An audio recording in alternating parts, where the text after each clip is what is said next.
Jules Verne, un hivernage dans les glaces, résumé du chapitre 11.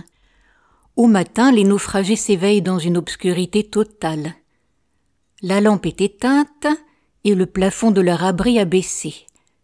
En une nuit, la neige les a encore plus enfouis dans la glace.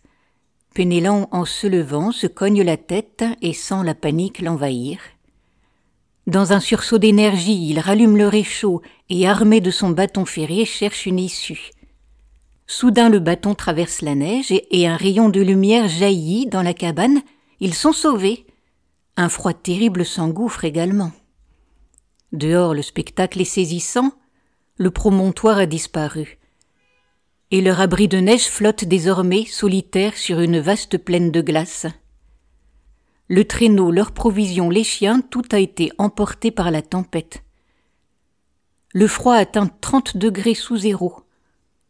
En partant explorer les environs, Penellan et Vasling aperçoivent une légère fumée au loin, dans le nord-est.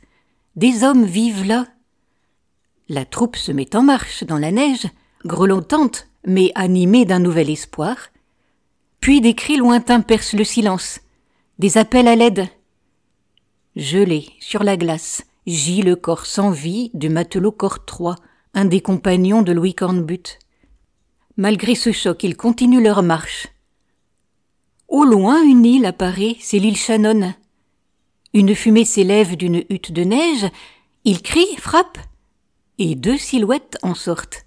Parmi elles, Pierre Nouquet, survivant du précédent équipage. Les retrouvailles sont bouleversantes. Pierre, hagard, reconnaît enfin ses amis et s'effondre dans les bras de Penellan. Mais Jean Cornbutte, le cœur serré, ne voit pas son fils parmi eux. Alors d'une voix brisée, il crie « Et mon fils ?» Et Louis ? Une question suspendue dans le froid, pleine d'angoisse et de pressentiment. J'espère que ce résumé vous a plu. Vous pouvez retrouver Histoire et Poésie sur ma chaîne Entendre lire.